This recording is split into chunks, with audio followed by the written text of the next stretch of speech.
Welcome to online classes class 10th। बेटा हम लोग बात करेंगे आज आयनीकरण के बारे में, आयोनाइजेशन के बारे में। इससे पहले वाला टॉपिक्स आपके चैप्टर नंबर 2 में कंप्लीट हो गए थे साइंस के।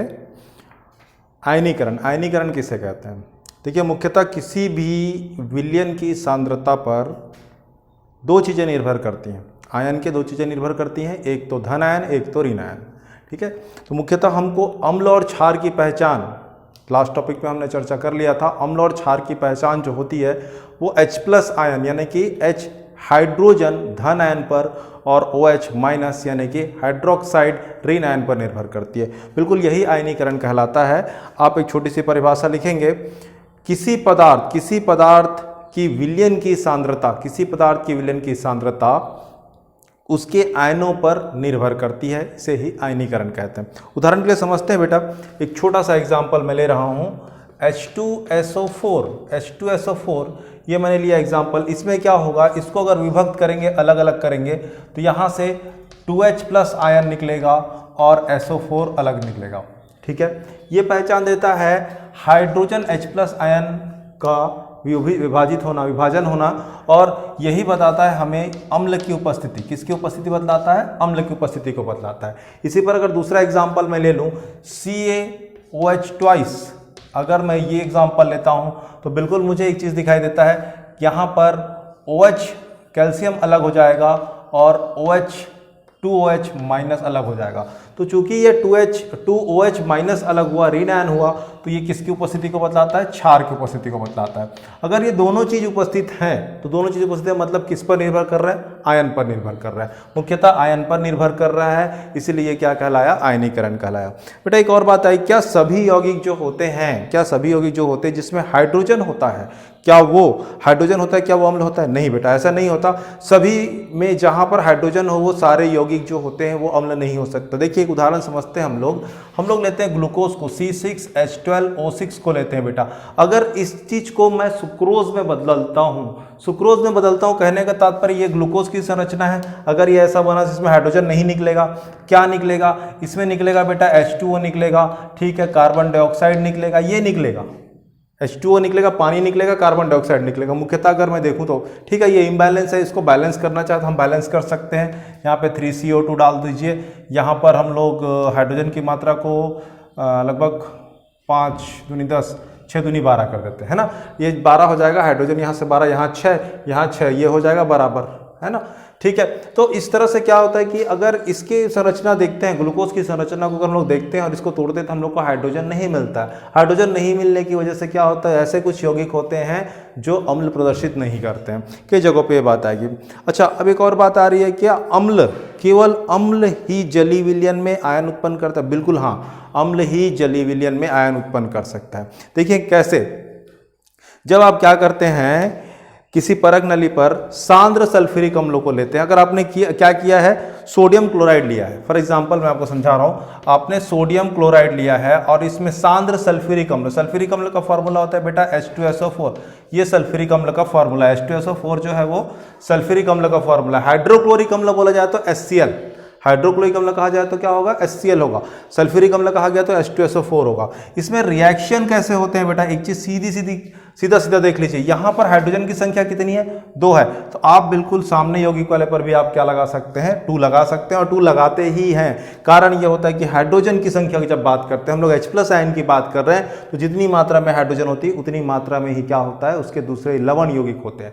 लवण, ये तो लवण है, नमक है, NaCl को नमक कहते हैं ना, तो ये लवण जो होते हैं उतनी मात्रा में होगा। हाइड्रोजन की जितनी मात्रा होगी उतनी मात्रा में लवण होगी। अब देख लीजिए आराम से, यहां से आप HCl को एक साथ बाहर कर सकते हैं कि नहीं कर सकते? कर सकते हैं, बिल्कुल कर सकते हैं। कितनी मात्रा में? यहाँ 2 मॉलिक्यूल्स ऑफ क्लोराइड है, मतलब 2 मोल में क्या हो जाएंगे? 2 अणु क्लोराइड के हैं, 2 अणु हाइड्रोजन के हैं। आप क्या लिखेंगे? 2HCl लिखेंगे। बाकी ये सोडियम को सल्फेट के साथ में जोड़ दीजिए, तो क्या है, सोडियम अणु कितने हैं? सामने 2 है तो कितना हो जाएगा? सामने 2 है तो पीछे भी सोडियम 2 हो जाएगा, तो Na2, और बच गया हमारे पास में SO4। तो एकदम बिल्कुल सीधी सी बात है बेटा, ये H+ आयन दिख रहा है आपको साफ सुथरा, और ये हमने देखा कि HCl है, तो सीधी सी बात है, यहाँ पर बिल्कुल ये समझ में आ गया कि जलीय विलयन में अगर हम लोग अम्लों को देते हैं तो इसमें आयन उपस्थित होते हैं, ये बिल्कुल साफ समझ में आ गया। जली विलयन में अगर हम, ये जली विलयन है, हमने सांद्र कहा, इसे क्या कहा, सांद्र कहा, है ना। तो सांद्रता वाले H2SO सल्फ्यूरिक अम्ल में क्या देख रहे हैं कि नमक को अगर मिलाया जा रहा है तो बिल्कुल हमें अम्ल प्राप्त हो रहा है और सोडियम सल्फेट प्राप्त हो रहा है। ठीक है बेटा, सोडियम सल्फेट प्राप्त होता है, जिसके आधार पे हम लोग कह सकते हैं कि अम्ल जो होते हैं मुख्यतः जली विलयन में क्या करता है, आयन को प्रदर्शित करता है, आयन को दिखाता है। ठीक है, कोई भी अम्ल क्षार, एक और बात करते हैं। अच्छा, इसके एग्जांपल में आप देख लीजिए H+ आयन को हम लोग देखते हैं तो हाइड्रोजन परमाणु अलग होते हैं, और OH की बात करते हैं तो इसमें हाइड्रोक्साइड अणु अलग होते हैं, जिसे हम लोग क्षार कहते हैं। जैसे H+ आयन है तो वो अम्ल कहलाया, OH- है तो वो क्या कहलाया, क्षार कहलाया। उदाहरण के लिए बहुत सारा मैंने आपको बता दिया था, सोडियम हाइड्रोक्साइड है, पोटेशियम हाइड्रोक्साइड है, अमोनियम हाइड्रोक्साइड है, ये सारी चीज़ मैंने आपको बता दिया था। एक और बात आती है बेटा, कोई भी अम्ल या क्षार या तो प्रबल होगा या तो दुर्बल होगा, है ना। तो ये किस पर निर्भर करता है, कोई भी अम्ल या क्षार जो होता है वो कितना प्रबल है कितना दुर्बल है, किस पे निर्भर करता है, उसके आयन पर ही निर्भर करता है, आयन की मात्रा पे निर्भर करता है। जितनी ज़्यादा मात्रा में आयन होगा वो तो उतना ही प्रबल होगा, जितनी आयन की मात्रा कम होगी वो उतना ही दुर्बल होगा। जैसे फॉर एग्जाम्पल मैंने लिया 4HCl लिया और दूसरी तरफ मैंने क्या लिया, 2NaOH लिया। तो देखो ये 4 मॉलिक्यूल ऑफ हाइड्रोजन है और ये 2 मॉलिक्यूल ऑफ OH है, तो किसकी मात्रा ज़्यादा है, इसकी मात्रा ज़्यादा है। तो अम्ल की मात्रा ज़्यादा हुई, किसकी मात्रा ज़्यादा हुई, अम्ल की। तो ये प्रबल हुआ और ये दुर्बल हुआ कि नहीं हुआ। तो ये केवल इसकी संख्या, इसके आयन की संख्याओं पर, मतलब ये जो लगा इसके साथ गुना हो गया मतलब ये 4+ आयन दिखाएगा, ये इसके साथ गुना हो गया मतलब 2- आयन दिखाएगा। कहने का तात्पर्य, इसको अगर आप अलग करोगे तो 4H+ आयन होगा और यहाँ पर क्या निकलेगा, Cl- निकलेगा। यहाँ पर भी अलग करोगे तो सोडियम अलग हो जाएगा और OH कितना निकलेगा, 2OH- निकलेगा।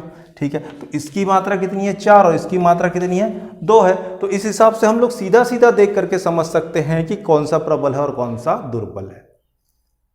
ठीक है बेटा, तो ये किस पर निर्भर हुआ, आयन पर निर्भर हुआ।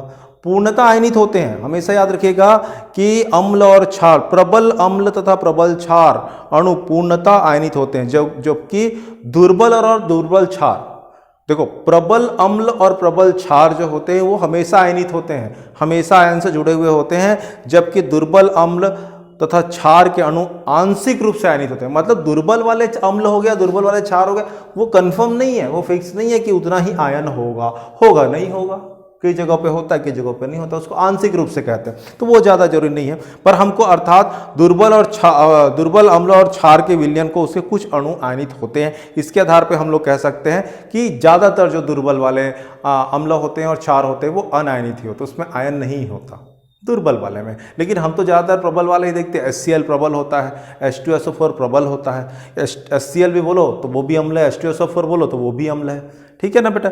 अब दूसरी और बात करते हैं, अम्ल व क्षार का विलयन कितने प्रबल है। तो इसकी प्रबलता को जानने के लिए हमने भी बात किया, H+ आयन OH आयन पर निर्भर करता है, इसके आयनित पर निर्भर करता है। तो बेटा आपके इसको एक और चीज़ पहचाना जा सकता है कि कौन कितना प्रबल होता है, तो उसके लिए एक पैमाना होता है जिसको हम लोग pH पैमाना कहते हैं।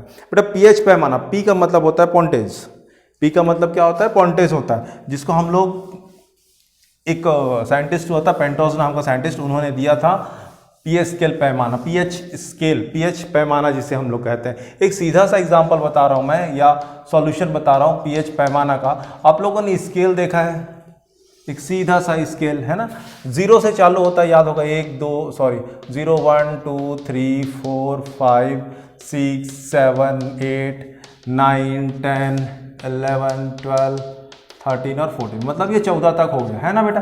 तो इसमें एक चीज याद रखना, आप एक चीज याद रखना, दोनों के बीच का 14 का आधा कितना हुआ, 7। ये जो 7 है ये उदासीन का क्रम है, जिसका pH 7 आया, जैसे जल का pH कॉमन 7, 6.8 और 7 के बीच में होता है, 7 ही होता है ज़्यादातर। शुद्ध जल जो हम लोग पीते हैं ना, पानी, पीने का पानी, प्योर वाटर जो होता है बेटा, उसका जो pH होता है वो केवल 7 होता है। तो 7 जिसका हो गया वो क्या हो गया बेटा, वो उदासीन हो गया। क्या हो गया, उदासीन हो गया। जबकि इसी की उपेक्षा अगर मैं इसके मानों को कम करूं, कहने का मतलब 7 से कम करूं, 7 से कम करूंगा तो वो क्या हो जाएगा बेटा, अम्ल होगा। क्या होगा, अम्ल होगा, इस pH से, इस pH पैमाने से। और 7 से अगर ज्यादा हो गया तो वो क्या होगा बेटा, क्षार होगा।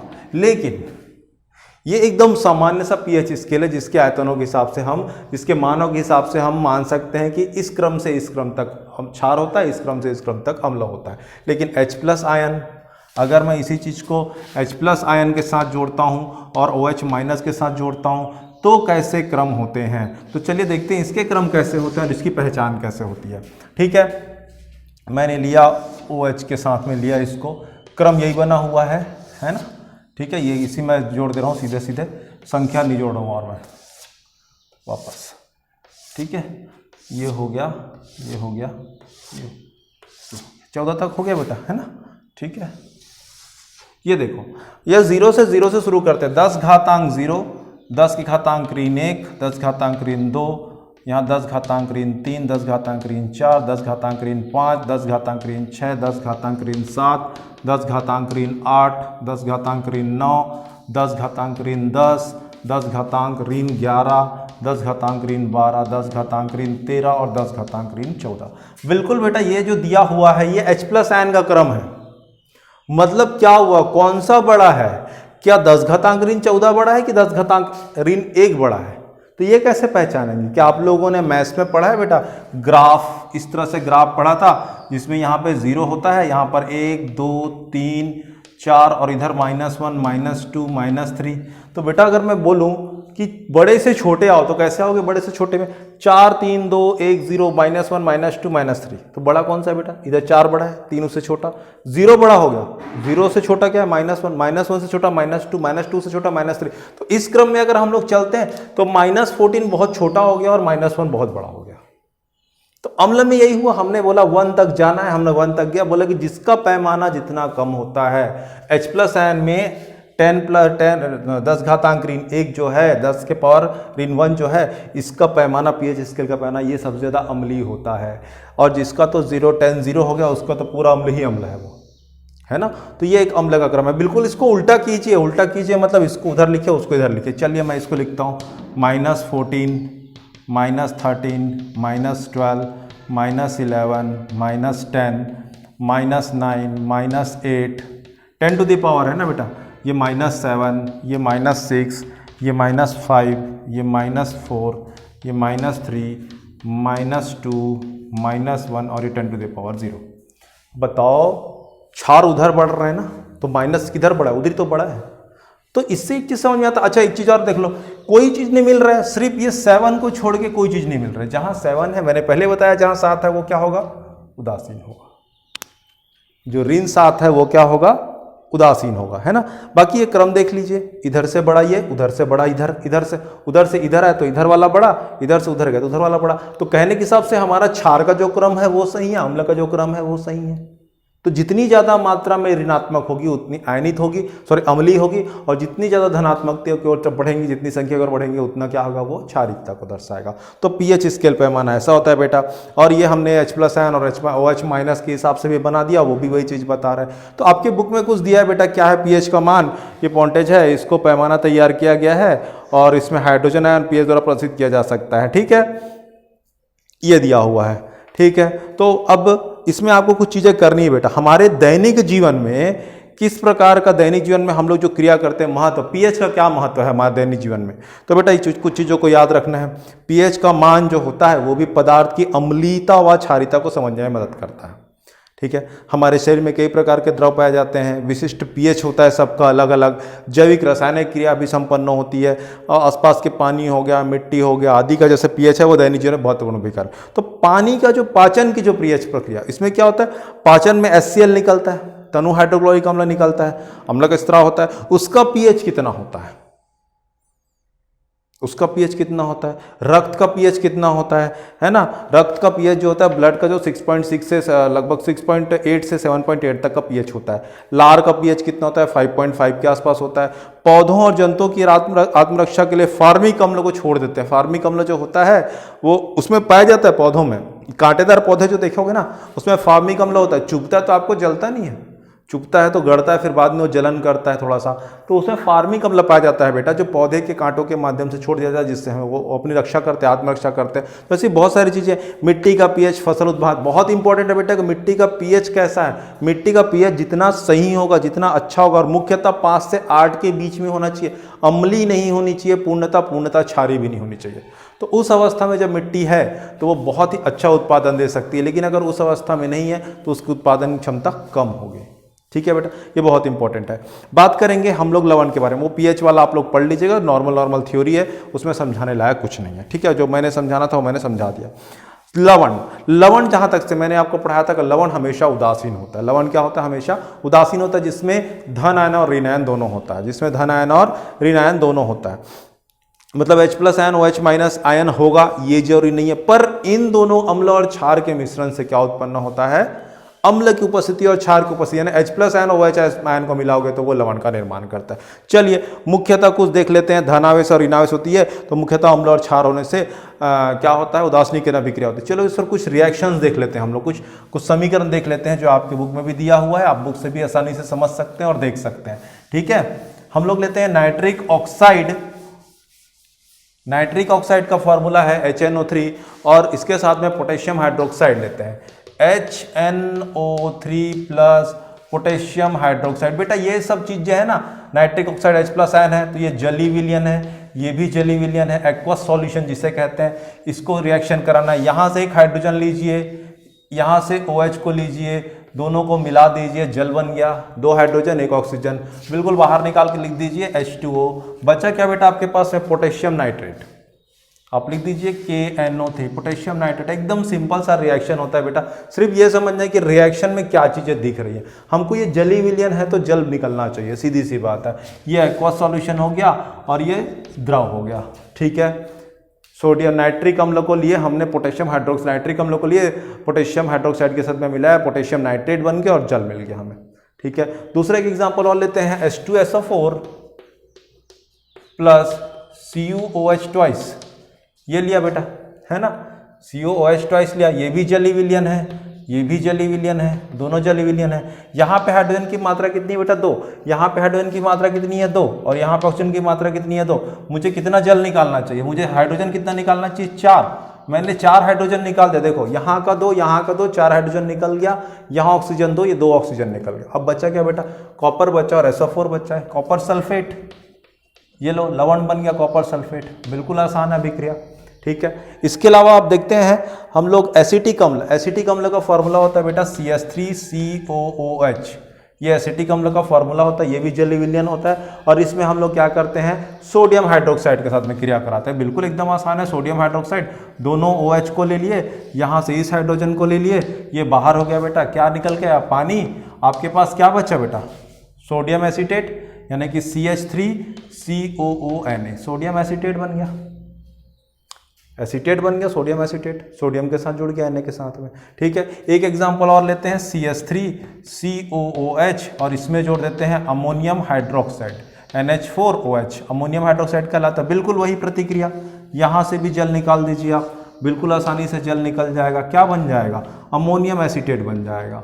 ठीक है बेटा, अमोनियम एसीटेट, बिल्कुल CH3COONH4, ये अमोनियम एसीटेट। तो ऐसे रिएक्शन आपके बुक में दिए हुए भी हैं और इसका आप नामकरण भी करेंगे बेटा।